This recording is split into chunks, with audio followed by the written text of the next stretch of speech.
ni Dr. Richard, kuri Dr. Richard Official. Ni umwanya tuba twateguye kugira ngo twigire hamwe ibintu bigiye bitandukanye, ariko cyane cyane byubaka ubuzima, byubaka ubumenyi abantu bo muri sosiyete yacu, sosiyete nyarwanda, ku bintu bitandukanye baba bakeneye kumenya, cyane cyane ku buzima. Ahangaha kuri Dr. Richard Official twibanda cyane ku buzima bw'umugore n'umukobwa. Uyu munsi akaba ari nayo mpamvu tugarutse tugiye kuganira kuri iyi ngingo mubona igaragara ku ndangakiganiro, aho tugiye kureba hari ibintu byitwa myth. Ngira ngo nabyentrodujeho kuri live yacu y'ubushize, aho nagaragaje myth nk'igihuha. Ngenekereje myth ni igihuha kiba cyarafashwe n'abantu benshi mu by'ukuri, ugasanga abantu bagifashe nk'aho ari ukuri, kandi mu by'ukuri wareba ishingiro ryacyo ukaribura, cyane cyane wifashishije ibiba byaragiye bigaragara mu nyandiko za siyanse dusoma hirya no hino. Uyu munsi rero hakaba hari myth n'ubundi tugiye ku breakinga, ari nayo myth ya mbere, cyangwa se aricyo gihuha cya mbere tugiye ku breakinga muri seri y'ibihuha tugiye kugarukaho hano kuri Dr. Richard Official. Mpora mbibutsa rero, ikayi n'ikaramu mba mbifite kuri live, uramutse ujeho ushobora kuba watubaza ikibazo cyawe, ubundi tugahera ko tukagusubiza. Ikindi ndisegura kubera ko ahantu nakoreye hashobora kuba hadatuje cyane, kubera ari hafi y'umuhanda, hari abantu benshi nyine baba bahanyura. Ubwo rero uramutse wumvishe akantu kameze nk'akatameze neza cyangwa se nk'urusaku, nyamuneka unyihanganire, ubundi umbabarire dukorane neza. Ngaho rero dukorere subscribe kuri iyi channel, ya Dr. Richard Official, ubundi tuzamukane. Uyu munsi turaza kuzamukana n'igihuha cya mbere aricyo tugiye ku breakinga. Mwabibonye ku ndangakiganiro ko turaza kureba ku gihuha kirebana no kuvuga ngo ese umugore mu by'ukuri agomba kurya ibya babiri igihe atwite. Ni ukuvuga ngo ibintu bigendanye n'imirire nibyo tugiye kugenda tugarukaho, turifashisha inyandiko zagiye zandikwa n'abahanga, hanyuma ubundi tubarizo twishingikirizaho kugira ngo tubone icyo tubaganiriza, kandi turizera yuko nyuma y'iki kiganiro hari icyo turebe twabasigiye. Ngayo nguko rero, kora subscribe dukomeze kwigana hano kuri Dr. Richard Official. Ubundi ndasaba engagement, ndasaba ko muza gutanga comment, ndasaba yuko mukora like, ushobora gusharinga, ubundi kugira ngo abantu babashe kubona ibiganiro tuba twagiye dukora. Igihuha cy'uyu munsi ntabwo nshaka kugira ngo ntinde mu bintu byinshi nta breakings. Tugomba kumena umutwe ibihuha, abantu bakagira amakuru y'ukuri, abantu bakagira amakuru yizewe, babwiwe n'umuntu ubifitiye ubumenyi, ubundi sosiyete yacu tukayambura ibihuha. Wigeze wumva bavuga bati umugore utwite agomba kurya ibyo kurya bya babiri kubera ko atwite? Wigeze wumva ako kantu? Wigeze ukumva? Ese ubundi ibyo bintu byavuye ibyo bintu byavuye he? Amateka agaragaza iki? Imico imwe n'imwe ya hirya no hino ku isi ibivugaho iki? Hanyuma se siyanse ibivugaho iki? Ese uramutse utitaye ku byo siyanse ivuga, noneho ugakomeza ko kukarya aha babiri utwite, byagufasha gute cyangwa se byagutwara iki?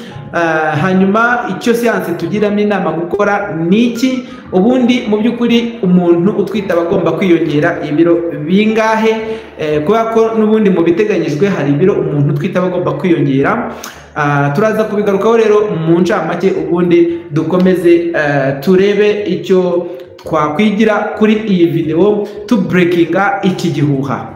Ushaka amakuru yizewe y'ubuzima ujya kuri Dr. Richard Official. Ushaka amakuru yizewe rero y'ubuzima, nyarukira kuri Dr. Richard Official, ubundi dukomeze twigane, dukomeze duhugurane, dukomeze tugire ibintu ibi cyangwa biriya tugenda tushyira ku murongo, tugenda tumenyesha nyine abanyarwanda.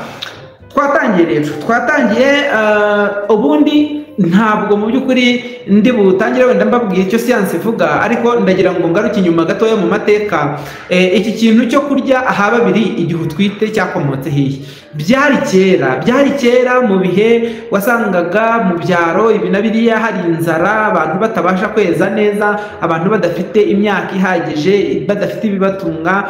Noneho muri iyo quartier cyangwa se muri icyo cyaro umugore yagira atya yasama yatwita, bati uyu we afite undi muntu mu nda, nubwo bihari ari bike mureke agira ate aba ari we twavuga ngo aba ari we duharira byinshi kugira ngo nyine abakeneye kurya aha babiri.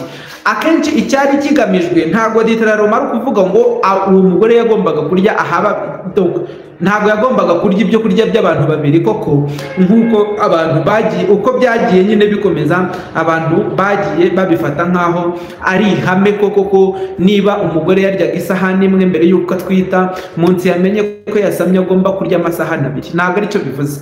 Icyo byabaga bivuze muri icyo gihe byari ukugira ngo nyine bamugire priorite, nubwo bihari ari bike ariko nibura abashe kubona ibyo kurya akeneye kugira ngo abashe gukomeza kubungabunga ubuzima bwe ndetse n'ubuzima bw'uwo atwite. Amateka rero ni icyo ngicyo mu ncamake agaragaza, aho mu by'ukuri iyo mvugo yo kuvuga ngo niba utwite urye aha babiri, ni aho ngaho amateka yagiye abikomora. Hanyuma se ibyo twe tubona ubu ngubu, hari imico imwe n'imwe nibura igenda igaragara, cyangwa se hari aho bigaragara mu muco yaba iwacu wa kinyarwanda cyangwa se n'indi mico ya kinyafurika cyangwa se no hirya no hino ku isi.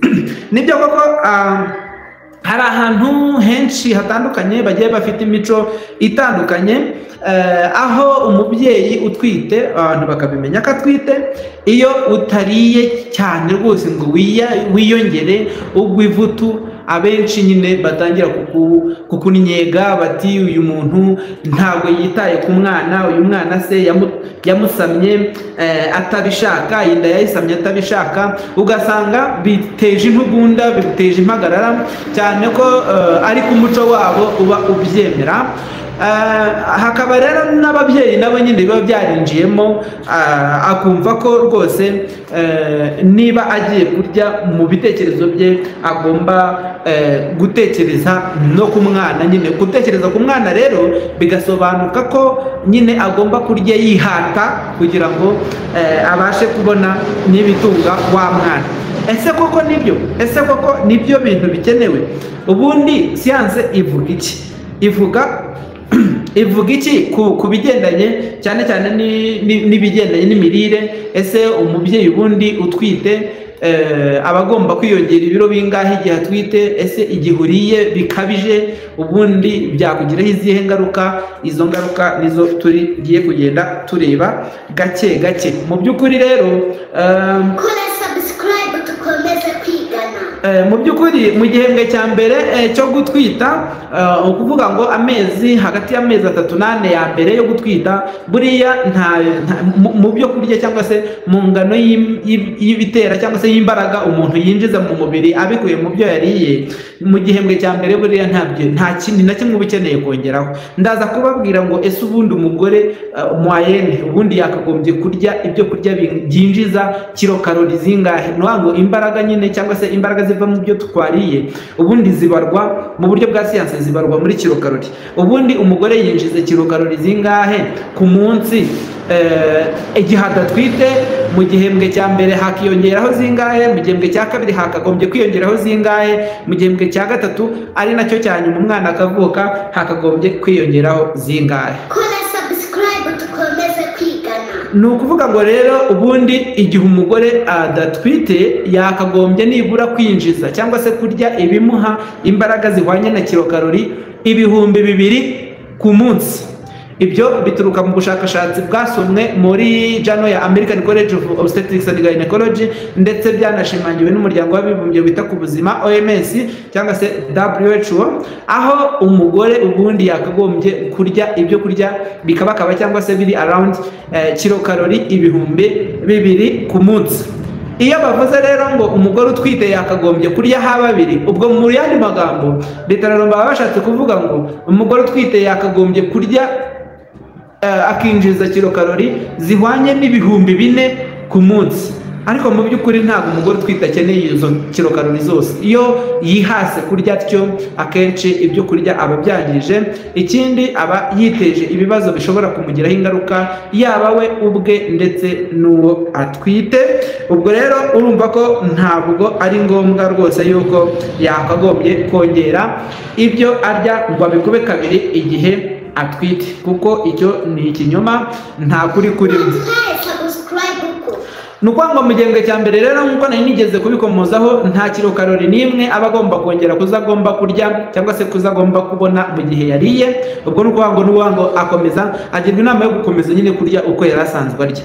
Mu gihembwe cya kabiri ubundi bivugwa ko ari hafi kilokalori 340 ziba zigomba kwiyongera ku byo yari asanzwe yinjiza igihe yariye. Ubwo ni ukuvuga ngo niba umugore udatwite yinjiza kilokalori 2000 ku munsi, umugore ugeze mu gihembwe cya kabiri, ubwo ni hagati y'amezi 5 n'amezi hafi 7, ubwo ni ukuvuga ngo aba agomba kwiyongeraho nibura kilokalori 300. Kilokalori 300 rero ntabwo ari ibintu bikeneye yuko kuba kabiri ibyo umugore yaryaga. Hanyuma mu gihembwe cya gatatu ari nacyo cyegereza kubyara, hagomba uhereye kuri za kilokalori yatangiriyeho 2000, yakagombye nibura kurenzaho kilokalori 450. Ni ukuvuga ngo kilokalori 450 nizo zakagombye kuba ziyongera kuri za zindi dufite nka baseline cyangwa se zimwe tuba twatangiranye 2000.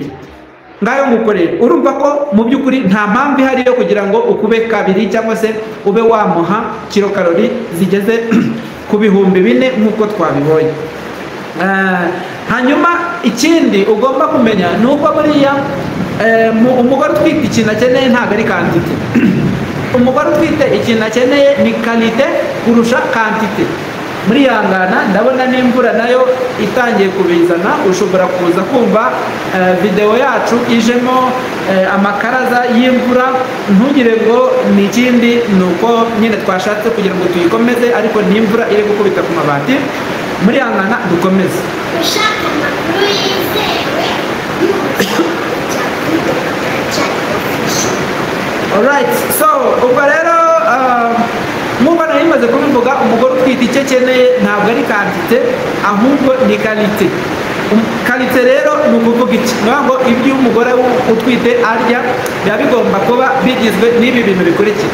Munyihanganire mu nkurikire hano kubera ko ushobora gukeka yuko wari usanzwe ubizi, ariko mu by'ukuri uburyo ngiye kubivugamo ugasanga ngenda ntanga n'ingero mubabarire, ngenda ntanga n'ingero ugasanga nyine ntabwo wari usanzwe ufite amakuru navuga ngo menshi. Icya mbere aba agomba kurya ibyubaka umubiri. Ingero ziri mu byubaka umubiri izo zo turazizi, ni inyama, ni ibishyimbo, ni amagi n'ibindi, cyane cyane ibinyamisogwe. Ibyinshi nyine biba biri mu byubaka umubiri. Ibindi murababarira nari ngize ngo inkuba irambutse, ariko dukomeje cyangwa se mwihangane, ibi bintu tureke kubikora mu gihe cy'imvura bitadukoraho, kubera ko ibikoresho by'ikoranabuhanga buriya nabyo ngo bishobora kuba byateza impanuka zirimo n'izi vuba. Ubwo rero ndatekereza ko bibaye byinshi, bibaye byiza twagerageza nyine kugira vuba kugira ngo tuve hano. Harimo imyunyungugu, harimo frere, kugira ngo nyine umugore yirinde amaraso make, yirinde kugira amaraso make. Ariko abantu niba batakibasha kunyumva, mushobora kunyandikira mukambwira ati ntabwo tukiri kukumva, kugira ngo nyine live tube twayihagarikira aha, tuze kongera kuyitangira igihe imvura yaba ihise.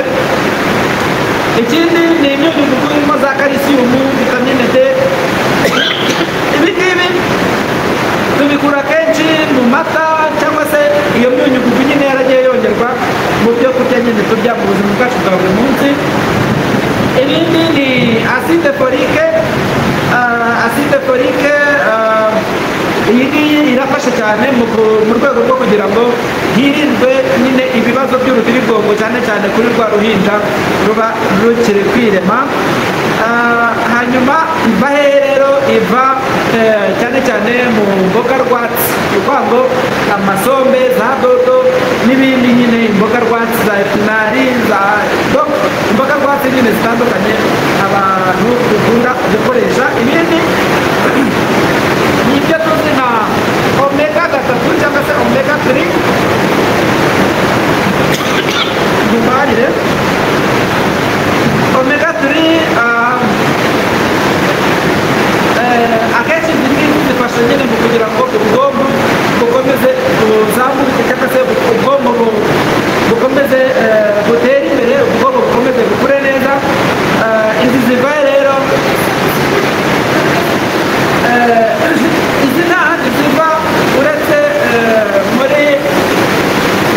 mu mafi cyangwa se no mu ndagara. Munyihanganire gatoya maze nyine hano kugira ngo turebe ko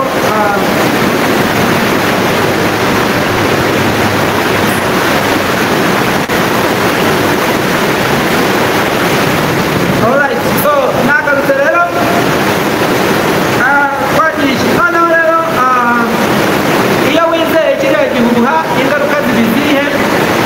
Iyo wizeye kiriya gihuha ingaruka zo zikubaho nyinshi cyane zijyanye n'ubwiyongere bukabije bw'ibiro mu gihe utwite, bishobora kukuviramo kuba wagira diyabete, imivuduko y'amaraso n'ibindi bibazo bikunda kuba cyangwa se bishobora kuba ku muntu nyine wagize ubu bwiyongere bukabije bw'ibiro. Ikindi, kuba ushobora kuba wabyara umwana nawe ufite ibiro biri hejuru ku buryo bukabije. Ibi rero bigira ingaruka cyane cyane mu gihe cyo kubyara, ukabyara bikugoye cyane. Ikindi, ushobora kuzabikurizamo umubyibuho ukabije, atari wowe gusa ahubwo n'umwana. Ikindi nyine ukaba wagira ibibazo nyine biterwa n'imirire mibi. Uragirwa inama yo gukora iki rero? Uragirwa inama yo kugira ngo nibura igihe utwite, aho kugira ngo wizere cya gihugu kivuga ngo ugomba kurya hababiri, ugirwa inama yo kuvuga ngo nibura ugomba kugerageza gushaka ibyo kurya byujuje intungamubiri nk'uko twazivuze, hanyuma ukajya urya duke duke ariko ukaturya inshuro nyinshi. Aho ngaho bigufasha kubona imbaraga, yaba wowe ubwawe cyangwa se kwinjiza n'intungamubiri mukeneye mwembi, yaba wowe na wa mwana utwite. Noneho ikindi, ubundi wakagombye kuba umenya ngo niba ntwite ubundi ngomba kwiyongera ibiro bingahe, kuko kwiyongera ibiro byo bibaho. Ubundi uba ugomba kwiyongera ibiro bitewe n'ibiro wari ufite mbere y'uko usama. Ibiro rero ugomba kwiyongera ni ibi ngibi bikurikira. Igihe waba wari ufite BMI nzima, BMI rero ni ikigero cy'ubucucike bw'ibiro kuri buri metero kare y'uburebure bwawe. Ikigero cy'ubucucike bw'ibiro kuri buri metero kare y'uburebure bwawe, icyo nicyo twita BMI. Umuntu rero aba agomba kuba afite BMI nzima iyo iri hagati ya 18.5 kugera kuri 24.9. Ni ukuvuga ngo rero iyo BMI, iyo afite BMI ingana gutyo, ikintu kiba kigiye gukurikiraho nuko tuzi ko nyine aziyongera ibiro, byanze bikunze kuba akatwita aziyongera ibiro, ariko agomba kwiyongera ibiro bingahe niba yari asanzwe afite BMI iri mu kigero cya nyacyo, muri cya kigero kizima. Nibura niba yari afite BMI nzima, yakagombye kugira ibiro yiyongera biri hagati y'ibiro 11.5 kugera ku biro 16. Hanyuma ushaka amakuru yizewe y'ubuzima ujya kuri Dr. Jack Official. Niba yari afite rero BMI iri hejuru ya 24.9, ubwo rwango guhera kuri 25 kugera kuri 29, icyo gihe aba agomba kwiyongera ibiro nibura hagati y'ibiro 7 kugera ku biro 11. Hanyuma niba yari afite BMI iri hejuru ya 30, ubwo rwango obesite. Noneho iyo igezeho, murabizi ko iyo noneho batangira no kwikarasa mu bundi buryo, obesity class 1, class 2, class nyine morbid obese n'ibindi, ni ukuvuga ngo aho ngaho uba ugomba kwiyongera ibiro nibura hagati y'ibiro 5 n'ibiro 9. iyo rero urengeje ibyo biro ujye umenya yuko nyine hari ibibazo bitandukanye uri kwigururira, akaba ariyo mpamvu ugirwa inama yo kuticinga kiriya gihuha cyo kutuma nyine urya iby'umurengera cyangwa se kurya ibyo utateganyaga kurya. ubundi rero hari amategeko cyangwa se amabwiriza agenga uko isahani yawe yakagombye kuba imeze, cyangwa se niba ugiye kurya isahani yawe ubundi yakagombye kuba imeze ite. Reka tuvuge ko sinzi niba aka gatabo muri kukareba, uru ruziga nciye aha, reka tuvuge ko ari isahani. uru ruziga niba ari isahani ni ukuvuga ngo umugore utwite, ubundi umugore utwite uvuga ngo kimwe cya kane, murabona ko iyi sahani nyiciyemo ibice bitatu bitangana. Ni ngo harimo igice kinini, iki ngiki nshyizemo amashedi menshi. Iki gice cyakagombye kuba ari ibyo bita vegetables cyangwa se ibyo bita imboga rwatsi, cyangwa se imboga zose nyine muri rusange imboga. Hanyuma iki gice kindi kikaba cyo kigenewe nibura ibyubaka umubiri, za proteine, za nyama, ya magi, ibya bishyimbo, za soya, nyine ibyubaka umubiri byose byakagombye kuba ari hano bibarizwa. Hanyuma iki gice gisigaye kindi, iki ngiki cyo kikaba ari cyo kujyamo ibyubaka, ibitera imbaraga. Ngo ibitera imbaraga rero iwacu mu Rwanda ibyo tuzi cyane dukunda kubona ni byinshi, birimo ibijumba, birimo imyumbati, birimo umutsima w'amasaka cyangwa se w'ibigori, birimo amateke, birimo ibirayi. Ibyo byose biri mu bigira gute, mu bitera imbaraga. Aha ngaha murabibona uko umugore utwite yakagombye kuba isahani ye isa. Ngo isahani yawe ni uko yakagombye kuba imeze. Aha ngaha ari imboga, aha ngaha ari proteine cyangwa se ibyubaka umubiri, aha ngaha ari carbs cyangwa se ibitera imbaraga. Nguko uko isahani umugore utwite, isahani uko yakagombye kuba imeze. Aho kugira ngo uvuge yuko umugore utwite agomba kuba arya ahababiri, ahubwo yakagombye kuba arya ibyujuje ubuziranenge, kuko hano icyo twitaho cyane ni kalite kurusha quantity. Hanyuma ikitagirwa inama ni ukwirinda gusimbuka meals. Ni ngo wenda akirinda wenda gufata breakfast, hanyuma wenda akareka gufata lunch, ngo ndaza kurira rimwe nijoro cyangwa se ibi cyangwa biriya. Aho kugira ngo ukube kabiri ibyo waryaga, ahubwo ugomba kubirya neza kandi ukabirya mu buryo buhoraho, kandi ukarya ibyujuje intungamubiri mukeneye mwembi, yaba wowe ndetse n'umwana. Ngaho nguko rero ibya cya gihuha, nguko uko tukigize. Niba unyuzwe nabyo, duhe subscribe kugira ngo dukomeze turebe ko twakwigisha abanyarwanda benshi kugira ngo babashe kumenya amakuru y'imvaho, amakuru ya nyayo, amakuru baturutse mu bushakashatsi, ibyo siyanse igenda itugaragariza. Iki rero ni igihuha cya mbere.